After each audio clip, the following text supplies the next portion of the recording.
Bonjour Arnaud. Salut Thierry. C'est une joie de te retrouver dans un contexte qui a quelque peu évolué. Depuis la dernière fois. Ouais, depuis la dernière fois, dans un magnifique endroit entouré d'arbres. J'ai voulu te retrouver pour qu'on parle à nouveau d'eau de mer. Hein, parce que j'en parle pas mal dans les vidéos. Je suis un grand fervent de l'utilisation de l'eau de mer comme l'a préconisé René Quinton. C'est cela. Pour la reminéralisation du corps. Parce qu'on parle vraiment de reminéralisation profonde.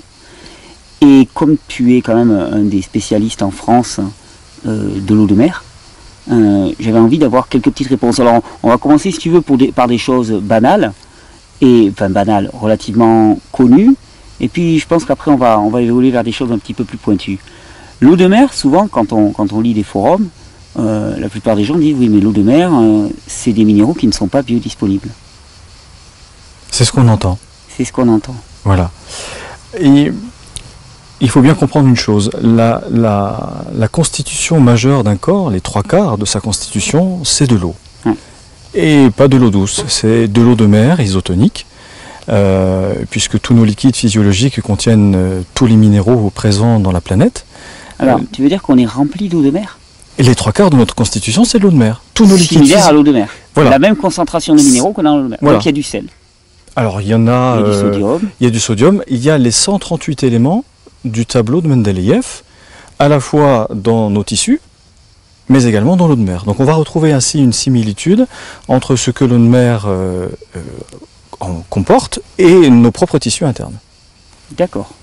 C'est pour ça d'ailleurs qu'on peut utiliser l'eau de mer pour faire des transfusions sanguines, littéralement. Alors oui, ça a été fait au niveau du chien sodium pour René Quinton. Pour René Quinton. Aujourd'hui, en France, les choses ne sont plus d'actualité. Il est préférable effectivement de passer par d'autres moyens d'absorption, mais on pourrait effectivement le faire. Donc il y a une similitude exacte entre l'eau de mer, alors ramenée à l'isotonie. Ramenée à l'isotonie. Donc ça veut dire ramenée à la même concentration que le sang, parce que l'eau de mer, telle qu'elle, si on la prend à la mer, elle a quelle concentration? Alors, en fonction des différents endroits de la mer, on tourne entre 34 et 30 grammes de sels minéraux, il n'y a pas que du sodium, par litre. Ramené à l'isotonie, alors après le terme scientifique que je vais énoncer est un petit peu barbare, c'est ce qu'on appelle le totum iono-minéral du sang. C'est-à-dire que on va retrouver dans l'eau de mer l'ensemble des éléments qui composent la base du sang, c'est-à-dire le plasma. Dans la même concentration. Exactement dans la même concentration. C'est pour ça qu'on appelle ça le plasma de Quinton. C'est ça. On appelle le plasma marin, plasma de Quinton, puisque c'est lui qui l'a découvert. Parce que c'est similaire au plasma sanguin. Complètement. Alors, quand moi je fais des vidéos, j'alerte souvent les gens sur la consommation d'eau minéralisée en bouteille, en disant que les minéraux dans les bouteilles, ils sont plus du tout biodisponibles. Ils ont perdu de leur charge électromagnétique. Tout à fait. À part d'aller à la source, c'est une eau qui est morte et ces minéraux-là sont des minéraux inertes qui vont venir s'accumuler, créer des calcifications. Tout à fait. Donc j'alerte là-dessus. L'eau de mer, quand on l'a, elle a été récoltée à la mer il y a longtemps. Alors comment ça se fait que les minéraux restent biodisponibles? Alors deux phénomènes. Déjà les minéraux et l'énergie qu'il y a dans la mer, ce sont des énergies minérales libres. Elles peuvent bouger, elles ne sont pas cristallisées. L'autre phénomène qui les rend donc bioassimilables, c'est le phytoplancton. Il faut bien comprendre que dans notre environnement, il y a 3 mondes. Le monde du minéral, le monde végétal et nous. On n'est pas des mangeurs de cailloux. Non. C'est pas notre... On est hétérotrophe. Voilà. C'est-à-dire que pour avoir une capacité d'absorption minérale, il faut passer par le végétal. Et l'eau de mer, sa pleine capacité d'absorption, donc rendre un minéral bioassimilable, c'est parce que le phytoplancton est présent dans l'eau de mer. Ah, il joue le rôle que la plante joue au sol. C'est ça. Elle prend les cailloux et elle les transforme en minéraux utilisables par l'humain ou par les animaux. C'est cela. Le phytoplancton, c'est l'herbe de la mer. Et en fait, on va trouver exactement le phytoplancton qu'il nous faut en fonction de la concentration minérale. Pour ceux qui la pompent à 30 grammes de sel par litre, il y aura le phytoplancton adapté. Et pour ceux qui la pompent à 34 grammes de sel minéraux par litre, il y aura le phytoplancton exactement présent, adapté pour la rendre bioassimilable dans tous ces minéraux.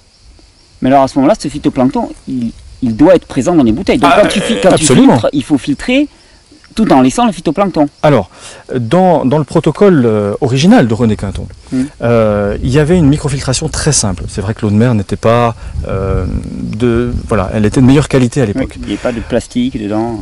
Aujourd'hui, pour rendre une eau buvable et acceptable, il y a 2 microfiltrations, 0,10 et 0,22. Donc il y a une première filtration à 0,10, puis une microfiltration à 0,22 microns qui la rend stérilisante, qui la stérilise. Néanmoins, alors on a entendu plein de choses, oui, le phytoplancton ne peut pas passer la barrière des 0,22 microns, erreur. Il y a bien du phytoplancton qui reste dans les bouteilles. D'ailleurs, tu m'as sorti un truc assez marrant, tu m'as sorti la salade de la mer. La salade de la mer. Tu montrais qu'il y a des bouteilles que vous éliminez, là je la montrerai en gros plan à la caméra, des bouteilles que vous éliminez, bon parce que voilà, les gens seraient surpris d'avoir des algues dans leur... ce qui en vérité ne changerait strictement rien à la qualité de l'eau. Bien au contraire. Bien au contraire, parce que l'algue est un indicateur de la pureté de l'eau. Mais tu m'as montré que dans des bouteilles, eh bien, il y a du micro-algues qui se développent. Voilà, alors moi j'ai des bouteilles que je laisse au soleil où effectivement le phytoplancton pousse, il est bien vert. Alors le problème c'est qu'effectivement à un moment donné il pousse, il est remis dans un carton, il fane et change de couleur. Donc effectivement... C'est donc un milieu vivant que l'on a là. Complètement. Le phytoplancton est présent, milieu vivant, et donc il recycle en permanence les minéraux pour assurer que ce soit des minéraux qui sont passés par le stade de la plante, donc biodisponibles. C'est cela. Et grâce à ce phénomène, alors effectivement, on va retrouver tous les minéraux présents.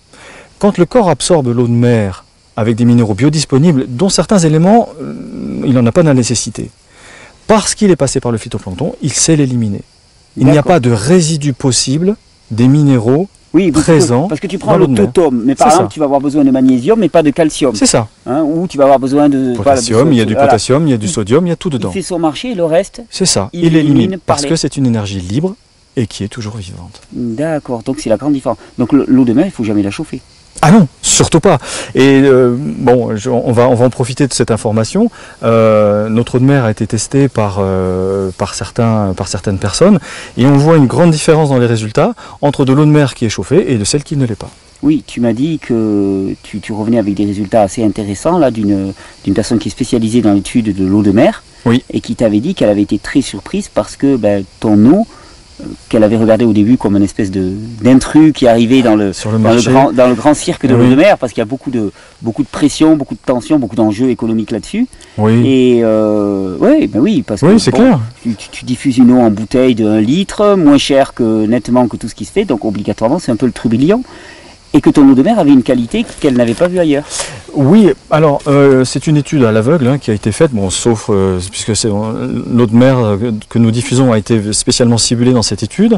Donc elle a été comparée à 2 autres eaux de mer qui est présent nationalement sur le marché. Et 2 phénomènes ont été donc observés. Premier élément, elle n'a pas à rougir de sa qualité. Au niveau constitution, etc. Donc tous ces éléments-là ont été analysés, mais surtout son pouvoir vital est de meilleure qualité sur 2 domaines. Premier domaine, sa capacité de transmettre l'information. Une eau, on sait aujourd'hui sur les études du docteur Montagnier, est capable de retenir une information, de la transmettre, que ce soit une émotion ou une information quelconque. Donc elle a de ce côté-là une notion de transmission cellulaire de l'information supérieure à toutes les autres, mais également, et chose qu'ils ne comprennent pas encore, et donc on va attendre d'ici quelques semaines les résultats, un taux d'absorption supérieur à toutes les autres eaux de mer. Alors pourquoi je ne connais pas les marques qui ont été... Est-ce que ça tient au traitement de l'eau? Parce que ça ne peut pas être autre chose. L'eau de mer, c'est l'eau de mer. Il y a une homéostasie dans l'eau de mer que l'on doit retrouver partout. Si effectivement les traitements appliqués, que ce soit les rayons gamma pour stabiliser le petit phytoplancton ou les UV qui sont là pour stabiliser les bactéries... Il n'y a pas d'UV? Ah non, il n'y a ni rayons gamma, ni UV, il n'y a rien. Il n'y a aucun traitement. Pas de chauffe? Ah non.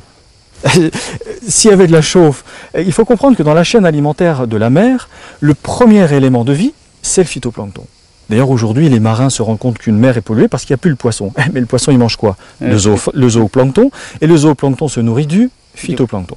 Donc, on est à la base de la vie de la mer. Si on était dans un environnement délétère, il ne pousserait pas. Jamais. Impossible.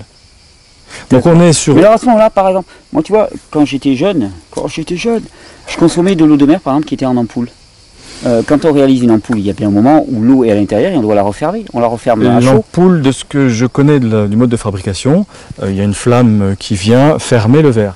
Je ne connais pas le mode de fabrication exact de ce protocole. Je ne vois pas comment on pourrait refermer du verre sans chauffer. Ça c'est clair, il y a une flamme qui vient le fermer. Donc là, il y a certainement une dégradation qui se passe. Je peux pas savoir exactement. C'est moi qui le oui, c'est pas toi qui le dis, c'est moi qui voilà, le dis. Mais si tu veux, dans le sens où on va visiter le laboratoire qui nous fait notre eau de mer régulièrement, alors il y a une double analyse qui est faite. Le laboratoire fait son analyse au prélèvement. Moi, j'en refais une autre pour être en norme de Santé Canada. Mais en plus, le professeur Soriano nous a stipulé zéro élément pathogène dans l'eau de mer. Rien, aucun élément qui pourrait influencer la vitalité de l'eau de mer. Et là, par exemple, tu as vu, on a un petit peu de stock, mais j'ai dû refuser 4 prélèvements.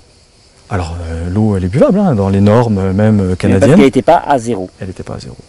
Et alors, tu parles de prélèvement, ça se prélève comment Alors, ça se prélève. Alors, c'est vrai que René Quinton prélevait dans un vortex. Là, elle est prélevée sur le bord de mer, ce qui ne change absolument rien puisqu'on est sur la baie de Saint-Malo, là où il y a les plus grandes marées d'Europe. La qualité de l'eau de mer après analyse a été complètement équivalente. Et justement, ce scientifique suisse qui a été un petit peu surpris de cette qualité d'eau de mer nous montre qu'en fait aujourd'hui elle est supérieure à tout ce qu'il y a sur le marché et donc la qualité est irréprochable. D'accord. Vous pompez ça profond ou pas? Alors c'est à 10 ou 20 mètres en fonction des marées, sachant que la marée elle fait entre 15 et 17 mètres. Voilà. D'accord, ok. J'imaginais que ça se pompait très très profond, donc... Si tu veux, le plateau granitique armoricain, c'est un plateau qui est dur, et donc la mer, elle descend entre 30 et 40 mètres et pas au-delà. D'accord, ok. Alors, cette eau, quand elle rentre dans le corps, parce que moi aussi j'ai promu son utilisation pour la reminéralisation, et toi aussi d'ailleurs, oui. Quand elle rentre dans le corps, qu'est-ce qui se passe? Elle est à l'isotonie du sang, qu'est-ce que le corps va faire de ces minéraux? Eh bien, en fait, ce qu'il veut. Qu'il veut. C'est-à-dire que beaucoup de personnes nous demandent combien de temps, quels sont les effets, quelles proportions. C'est quelque chose qui est impossible à savoir. En fonction des besoins de la personne. On boit en rapport, enfin la cellule boit en rapport à sa déminéralisation. Et oui, alors par quel endroit va-t-il commencer? Est-ce qu'il va d'abord consolider le système hépatique? Est-ce qu'il va d'abord consolider le système immunitaire? Est-ce qu'il va d'abord consolider un système qui va lui permettre de tirer profit sur du long terme de l'eau de mer? On ne sait pas. Donc aujourd'hui, de toute façon, et depuis tant d'années, il n'y a aucune personne qui n'a aucun résultat avec de l'eau de mer. Alors certes, pas forcément perceptible, parce que quand effectivement une fonction hépatique redémarre, ou que la moelle osseuse est renourrie, parce qu'il faut comprendre aujourd'hui que l'eau de mer est souvent assimilée à l'érythropoïétine, c'est-à-dire à l'EPO, qui est un suractivateur donc, de l'hormone surrénalienne pour fabriquer les indicateurs du sang, on va retrouver les mêmes effets, mais de façon beaucoup plus réduite avec de l'eau de mer. Est-ce que c'est le besoin vital du corps? Peut-être que oui, donc on n'en sortira pas forcément les effets, mais il faut bien comprendre que dans sa logique de vie, dans son objectif d'homéostasie, de redonner pleine capacité au corps, c'est lui qui va décider. C'est lui qui va décider comment, de quelle façon, mais de tous les résultats qu'on a vus, il y a eu toujours un effet sur le corps. Revitalisation globale, alors effectivement en hypertonie des fois on a un petit coup de boost, mais je préfère vraiment une action cellulaire. Dans une des vidéos qu'a fait Jean-Yves Billien, je fais un peu de pub à Jean-Yves Billien, il y a un grand reportage qui est fait par Dr Marie-Josée Stelling. Dr Marie-Josée Stelling a reproduit les travaux de René Quinton en laboratoire. Qu'est-ce qu'on y constate? Déjà, René Quinton avait fait la découverte que les globules blancs étaient des éléments fragiles du sang, qui ne pouvaient pas vivre dans un milieu artificiel. Donc ce qu'elle s'est dit, on a pris le sang d'une personne, alors dite normale, et on l'a mis dans un milieu qui aujourd'hui est utilisé pour un restaurateur du volume plasmatique, c'est-à-dire du NaCl 0,9%. C'est ce qu'on met en intraveineuse aux gens pour quand ils ont un problème, qu'il manque du sang, voilà. On rajoute ça. On met une solution, on met voilà, le liquide physio, c'est du NaCl 0,9%. Que se passe-t-il au niveau du système immunitaire? Eh bien, quand on analyse le sang de cette personne à l'état initial, vitalité convenable du système immunitaire, mis dans le milieu NaCl 0,9%, c'est-à-dire milieu artificiel, système immunitaire complètement figé. Donc on a une différence de cet élément fragile du sang face à un milieu qui est délétère. Qui ne contient d'ailleurs que du sodium. Cristallisé. Cristallise, qui plus. C'est pas une énergie libre. Oui, c'est du sel de mer. Je sais pas, peut-être, je sais pas lequel ils mettent, mais ce n'est pas un sel naturel. Mis ce même sang au niveau de l'eau de mer, ramené à l'isotonie, alors là on découvre moult facettes de ce que fait l'eau de mer. D'une part, on retrouve une vitalité hors du commun du système immunitaire. D'autre part, dans sa vidéo, elle le démontre, les cellules se gorgent d'eau de mer. Elles boivent, elles pompent les minéraux. Littéralement. Les minéraux et l'eau. Puisque de toute façon, moi je le dis souvent dans les vidéos, il n'y a pas d'expérience d'hydratation profonde sans une expérience de minéralisation profonde. Impossible. Eau et sodium, ça va de pair. S'il y a perte de minéraux, il y a perte d'eau. S'il y a stockage de minéraux, il y a stockage d'eau. C'est ça. Automatiquement. C'est pour ça que je dis souvent, ne vous inquiétez pas tant de votre apport d'eau que de votre apport de minéraux. Parce que l'eau, il y en a dans les fruits, dans les légumes, il y en a partout. C'est ça. Occupez-vous de votre apport de minéraux parce que l'eau, elle suivra. L'eau, elle sera fixée. Par contre, si tu n'as pas assez de minéraux, l'eau, tu l'urines et tu la perds. Elle te traverse et elle ne sert à rien. Et l'avantage de l'eau de mer, c'est qu'elle contient tous les minéraux, équilibrés. Oui, donc le corps trouvera toujours à faire son petit marché là-dedans. Voilà, prendre un élément minéral seul, alors typiquement du magnésium. Je me fais une cure de magnésium pour avoir la pêche à la rentrée. Automatiquement, on va carencer un autre élément minéral qui va complètement déstabiliser le corps. Moi j'ai pris aussi du phosphore. Carence sur un autre. Et l'importance d'avoir tous les minéraux, c'est également, les travaux scientifiques l'ont démontré, A élément minéral est égal à absorption de vitamines. Oui, il nous faut l'ensemble des éléments minéraux pour pouvoir absorber l'ensemble des vitamines. Oui, les minéraux même jouent énormément même dans l'absorption des macronutriments, lipides, glucides, protéines. Tout à fait. On a une alimentation, on est obsédé par, on te dit toujours en diététique, combien tu as de protéines, combien tu as de glucides, et on ne s'intéresse pas du tout aux micronutriments, alors qu'ils sont primordiaux pour assurer l'absorption. C'est-à-dire qu'on avale des tas de choses, mais en fait, on n'en utilise que très peu. On n'en utilise vraiment que très peu. Alors, tu me disais que voilà, la cellule se gorge littéralement. Alors, je vais te dire, pourquoi pas des jus de légumes? Mais c'est très bien. Mais c'est complémentaire. Ah mais tout à fait. On ne devrait pas boire de l'eau de mer aujourd'hui si on était équilibré de façon minérale. On devrait trouver tout ce qu'il faut dans les végétaux, puisqu'on est des mangeurs de végétaux. Aujourd'hui, la carence est telle qu'il nous faut cet apport supplémentaire. Et oui. C'est pour ça que moi souvent, même d'ailleurs, pour des gens qui sont bien déminéralisés, je leur fais un bon jus de légumes. Et oui. Et je mets mon eau de mer en disant, mais je te le double, je te le triple. C'est ça. Et en plus, je suis sûr avec l'eau de mer d'arriver à avoir le totum. Donc je me dis, si au moins dans mes légumes, il y a quelques minéraux qui manquent, hop, je compense et là je suis certain que la personne va avoir ce qu'elle faut. On est sûr de ne pas carencer un organisme et surtout de générer une assimilation. Ce qui nous intéresse, c'est la vie cellulaire. Parce qu'une cellule qui fonctionne bien, elle va chauffer, elle va être heureuse déjà au niveau de son énergie, et puis elle va produire ce dont elle a été faite, que ce soit des fonctions hépatiques, endocriniennes, etc. Oui, une cellule qui est nourrie, une cellule qui peut évacuer ses déchets, c'est une cellule qui fonctionne bien. Pas plus compliqué. Les travaux d'Alexis Carrel l'ont démontré, à partir du moment où le milieu extracellulaire est nourricier de la cellule, celle-ci a une longévité. Tu peux repréciser ces travaux parce qu'ils étaient intéressants d'Alexis Carrel. Oui, c'est-à-dire qu'il a pris des cellules de cochon, un cœur de cochon, qu'il a mis effectivement dans de l'eau de mer, et il a changé tous les jours le milieu extracellulaire. Et il a fait vivre cette cellule 3 fois plus longtemps que la vie normale du cœur de cochon. Du cœur de cochon. Et pour lui, bon alors c'est vrai qu'on n'a pas approfondi ces travaux, la cellule est presque éternelle, à partir du moment où la cellule est nourrie convenablement dans un milieu sain, équilibré.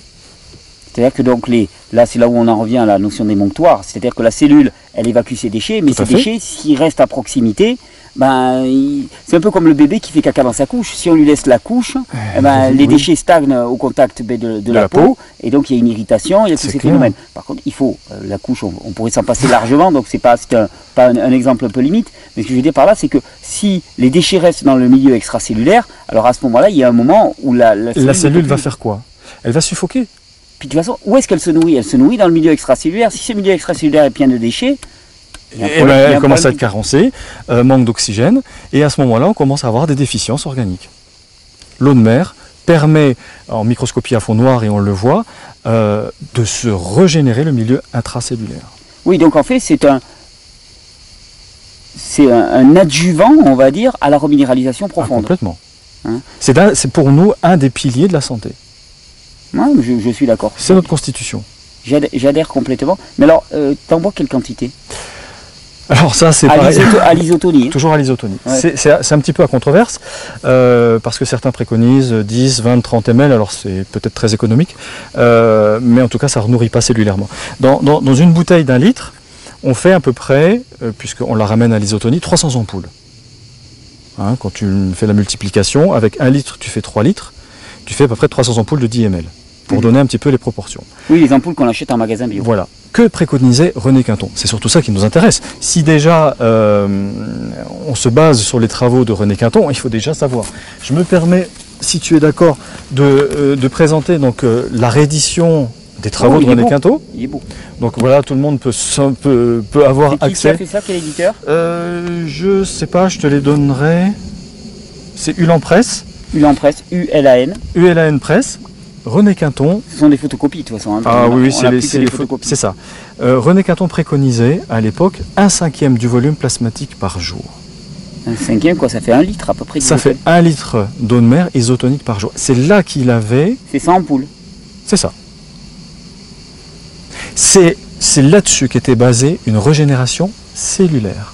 Je ne parle pas d'un coup de boost, voilà, on vient de faire du sport, on se prend 3 ampoules d'hyper et ça y est, l'acide sont neutralisés. Non, non, on parle de santé cellulaire. Donc ça fait 1/3 de bouteille, puisque c'est avec ça. 1/3, on le ramène, on a 1 litre globalement, on 100 ampoules.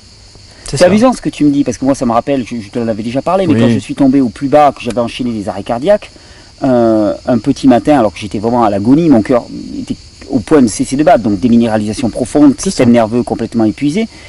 J'étais tombé sur une ampoule de Quinton, à l'hypertonie d'ailleurs. Oui, oui, tu m'avais dit. Et j'avais commencé à en boire, je m'étais pris la boîte en entier, hein, et tout le monde avait dit, mais c'est de la folie, c'est une quantité, enfin, il faut en prendre une par jour et pas plus.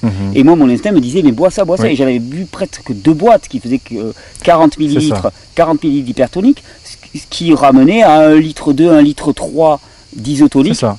Donc on n'était pas loin des recommandations de René Quinton. Je n'avais pas abusé de mer. Non, et puis comme dit, effectivement, il y a ramené à l'isotonie entre 2 et 3 grammes de sodium pur, que le corps sait gérer si on n'en a pas besoin. Mais soyons certains, on est tous carencés en éléments minéraux. Et le problème pour redémarrer une fonction biologique sur un organe qui est asséché, c'est vraiment pas facile. Il faut que les organes soient vivants, hydratés pour que toutes les fonctions, surtout par exemple les fonctions endocriniennes, qui est un organe qui est plein d'eau, puissent redémarrer. C'est là que le Quinton joue son jeu. Oui. Si tu me permets, on va juste faire un éclaircissement sur le mot Quinton. Oui. Qui porte un tout petit peu à confusion. D'accord. Monsieur René Quinton avait découvert effectivement cette affinité entre notre plasma et l'eau de mer ramenée à l'isotonie. C'est une technique qui aujourd'hui, au niveau de la microfiltration, c'est ce qu'on appelle la technique de microfiltration de René Quinton, puisque c'est lui qui l'a découvert. À ne pas confondre avec la marque qui porte ce nom-là. Oui, d'accord. Il y a une marque Quinton. Oui. D'accord. Laboratoire Quinton en Espagne. Donc le protocole est connu, puisque les ouvrages sont disponibles. Le professeur Soriano est venu avec nous vérifier que ce protocole dans le laboratoire que l'on a, pour qui nous embouteille de façon exclusive cette eau de mer, a validé que cette eau de mer respecte le protocole de filtration de René Quinton. Mais ce n'est pas de l'eau de mer de la marque Quinton. Tu as vu comment on travaille, tout est fait à la main, chaque bouteille est vérifiée à l'œil. Oui, je vais faire quelques images. On aime ce que l'on fait, c'est familial, voilà, c'est pas industriel. Vous leur passez même, alors ça c'est très intéressant, on ira le voir tout à l'heure, mais vous leur passez même de la musique à vos bouteilles. Oui, pour les informer. Alors c'est pas n'importe quelle musique, non. Une musique qui est en La432. Voilà, sur la fréquence de vibration de l'eau, qui est le La432. Alors effectivement, les fréquences bougent parce que la fréquence de la Terre évolue, mais on essaye de se rapprocher au plus de ce qui pourrait rendre l'élément vital qui la compose biodisponible à l'arrivée également, c'est-à-dire que on y met tout ce que l'on aime dedans pour que le corps en tire profit. Il y a de l'investissement là-dedans. Il y a de la passion. Il y a de la passion. Et il faut qu'on puisse continuer à fournir une eau de qualité très très longtemps parce que franchement elle est extra et on y met tout notre amour. Le projet de René Quinton, c'était qu'il y ait des sanatoriums d'eau de mer qui s'ouvrent. Il y avait des dispensaires, Ça a eu lieu?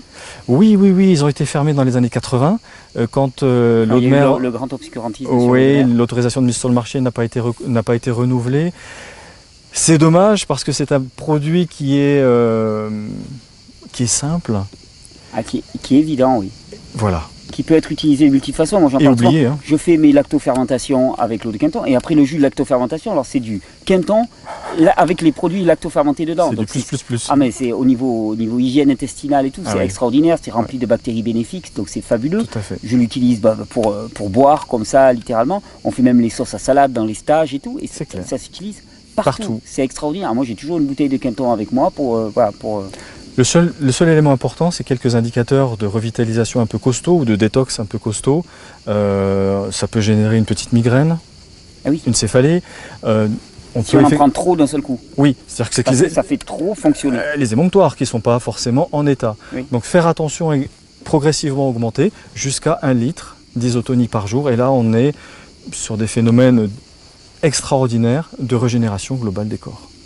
Arnaud, je te remercie vraiment. On va aller faire des petites images aussi dans tes ateliers. Merci pour cet accueil somptueux. On est venu ici pour respecter tout ce que l'on allait faire. Il n'y a pas d'ondes électromagnétiques. On est à 900 mètres d'altitude où la pollution lumineuse, pollution des métaux lourds n'est peu présente parce que c'est notre passion, parce qu'on aime ce que l'on fait et c'est très bien. Merci d'être venu nous voir. Non, mais c'est un plaisir, c'est un vrai plaisir.